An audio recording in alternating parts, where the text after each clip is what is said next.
Yeah, just I guess the starter is that we're delighted with that, to come here to a fantastic ground, iconic really, to play the Wallabies here is pretty special for us. It's the first for us as a group, and we know how much it meant to them, and I think to come away with that sort of victory is something we're pretty proud of.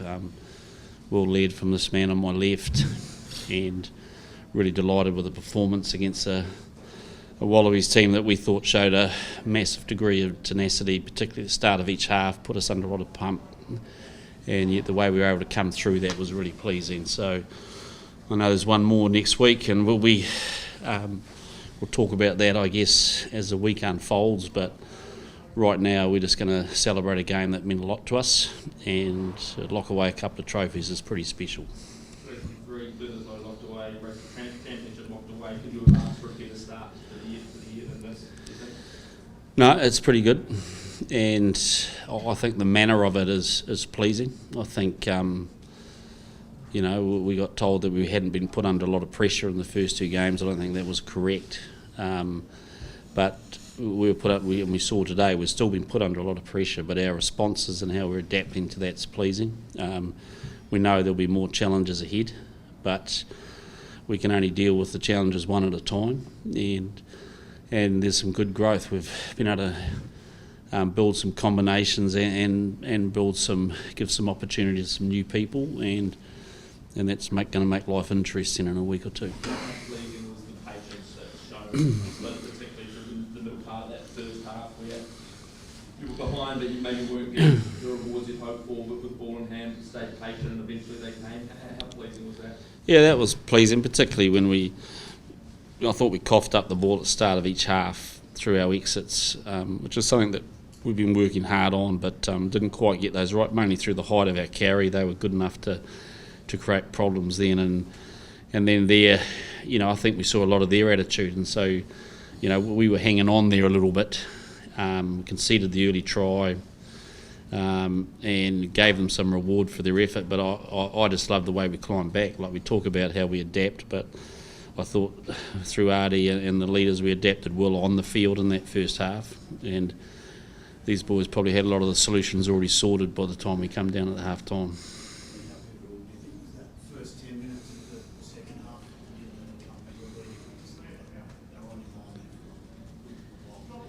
Yeah, well, I think the start of the second half was the same as the first half, really. I thought they really fired up at us, and we saw how much it meant to them. Defensively, we stood tall, and I think we made some better decisions with the height of our tackles. We got them on the ground a little bit more. They've got some big boys here, and we were wrestling a little bit early, so I think we addressed that. But we had to stay strong. It would have been quite easy to concede a try or two in that period, and then things might have changed. Was that the most impressive part of the fact this team's put under a fair amount of heat and win? Yeah, I guess we plan for those situations, and like Fod said, we've got great leaders in the team that see things, having those little combos in those situations, and we adapt and adjust. Like I said, Aussie put us under pressure. I felt their ball carrying, we were riding a few tackles in the back foot, but for us to bounce back and to really nullify that and address that and win crucial moments that helped us swing momentum, it was pretty pleasing. Were there a few frustrations of breakdown, or was it more the pressure they were getting? Yeah, the breakdown. Nug was having, towards that first half, they were getting reward around that, and we're all solution focused. So what do we talk about? It's solutions and how we can be better, and found out we did that in the first half. But that's test footy. You have moments that swing, and it's just how quickly a team can adapt and adjust. You saw a lot of play directed down the blind side tonight. Is that a specific tactic for tonight, or is it more a continuation of what we're seeing here, more direct attack? Yeah, a bit of both. Nearly changed the plan after Aaron Smith's first pass on the blind side, but no, we obviously, we're we like to play two-sided. It's not specific that we're going to go down there the whole time, but there was certainly some opportunity there. But to be fair, it was hard work trying to create space behind them. I thought early on that they defended really strong. I thought they had an edge in that space. I thought we were slow to bounce and get set the way we want to get set defensively, and I thought they were looking a little bit more ominous with the ball than what we were. But we found a way. I think we got our breakdown sorted. I thought we were a little bit passive and a little bit high. We had a lot of players' bodies on the ground while they had people on their feet, and they were reaching over and causing grief. So, but again, I think the scoreline flattered us, to be perfectly honest. But I think we clearly deserved the win. But I thought that there was enough in that Aussie performance that they'll take away some good points from that. But they probably need to, they'll regret they couldn't get more prolonged periods of pressure on us. How would you rate Scott Barrett's performance tonight, and I guess overall the kind of form that he's in at the moment? I would have thought 9 out of 10, because if I gave him 10 out of 10, he might have a lazy week. He's playing pretty well, though. Yeah, he's playing real good.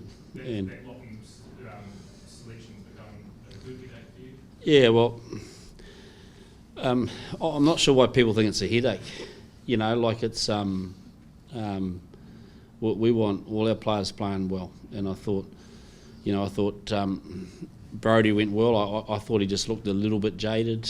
He went through a lot of work, and so it wasn't a specific reason we made that sub, but we've got a lot of faith obviously in Sam, and he's been jumping out of his skin to get on the park, and he played really well. So look, there's some nice options there, and we just got to look at the balance, and we've just got to probably get over the fact of who's actually starting and look at the combination as we go through 80 minutes. And we know you've got to finish strong. You've got to make sure we nail every moment in that 80 minutes, and so we're working hard on getting that right balance.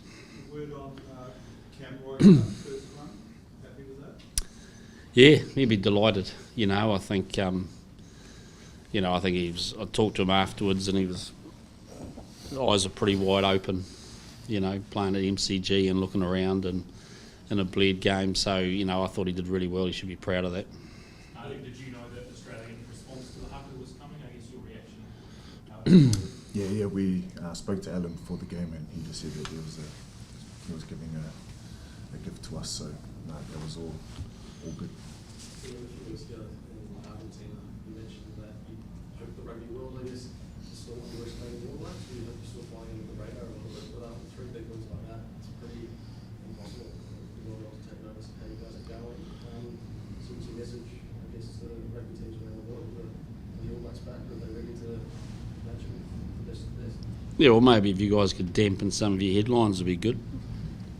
We can keep on the radar for a little bit longer. Look, I don't think, I think what other people think is kind of irrelevant to us. We're trying to build something that gets us where we want to be, and I think we made the point early is that we feel the best way to prepare for the big stage is to prepare for the big stage every week, and that's what we've had to learn. And so, we know that we had some growing up to do as a team coming into this year, and so far we've taken 3 pretty strong steps forward, which we're pretty proud of. But I'm not sure it's quite enough just yet. Ardie, the Wallabies have spoken a lot about trying to break the habit of getting too down on themselves following an error or a turnover or whatever. Do you see them drop their heads out there and think we can capitalise? Nah, I don't see. For us, it's when they make a mistake, it's an opportunity for us to make most of that. Kind of don't notice if they drop their heads or not. But for us, we just see that as an opportunity for us to get our game going. Even since I said at the start, 84,000 with fair amount of Kiwi support there. What does that mean to you to play in a stadium like that and through an atmosphere like that? Yeah, it was. It's one of those moments where you run out and let it, you soak it all in, and singing the national anthem, you kind of just gaze around and kind of kick yourself that you're there. And yeah, it's a pretty special moment. And after the game, seeing a lot of the Kiwi fans and them taking photos with the Bled, it's pretty special. It's, you know, we play a game of 80 minutes, but those moments after the game are pretty. You remember them probably even more. Seeing your kids' smiles and the family get together, so it's pretty special, though. You know, 21 Bledisloe caps in a row now from New Zealand, four for you as well. Is it an element of relief around it? How do you feel? Not relief, no, celebration. Yep. It's you know, I think if it's relief, that means you're going with a bit of fear and trepidation, and you're worried about things. I think we treasure these opportunities, and you know, I know the record's strong, and I know that's kind of hurting the Aussies. But you know, the only message I can give is that it means a lot to us, and that shows in our performance. And you know, it's one thing that we never ever take for granted, and we get delighted when we win it. So it's a pretty happy shed in there. Got the badge of honour on the shirt. Trying to drink out of that cup, she's not easy. Yeah, no, I was poor form, to be fair. Obviously got a longer game to go. You know, the Cup, a lot of eyes will be on the World Cup now. What's the mental approach for you this week and the team, and then, you know, what the Australians will be doing coming towards you, what you anticipate will be? Yeah, I kind of knew I'd be asked that question, and I'm not actually sure I know the answer just yet. You know, I think we'll go away and have a think about next week what it means. You know, we've got a balance here, is that we've got a we are about growing our game and building and taking big strong steps forward and treasuring each week. So how we balance that with change is going to be key for us. But the message will be clear, is that we don't want to compromise on the performance. And so, you know, in the past we've often gone into that game and people have talked about dead rubbers and that. We don't believe that a test match is ever a dead rubber. So, you know, we'll go away and reassess and look at it. You know, the Aussies will come in with their own purpose and perspective. I'm not sure what that'll be, but you know, they'll be desperate to grow a performance, and we want to make sure we finish in this part of the world in a very, very strong space. Just from a playing group perspective, 3-3 obviously, rugby championship is both lots of ways. Just how satisfied are you as a playing group with the strides you've made and where you sit at this point of the season? Yeah, it's pleasing, and it's you know, we're happy as a group. Obviously, after tonight, and but I think just what Foz said, you know, we'll celebrate tonight, we'll enjoy this occasion and be where our feet are at, but with this group we're never satisfied. We're always looking to be better, and there's areas in our game tonight that we need to be better, so that will come on Monday and Sunday, and we build the edge there, and every test match we put this jersey on, it's an honour, and it's a blessing. So for us, we're going to celebrate this, and the boys will celebrate it, and it's a good group, a special group. We're just building, but yeah, like I said, we're not satisfied, and we'll continue to grow and be better. Sounds like he wants to play to me. Just after what's happened over the last 12 months, how are you feeling? What is all that coach says There's a guy. He's saying, how are you? For real, for real. You know, he's the only one who asked me that sort of question, mate. I'm feeling good.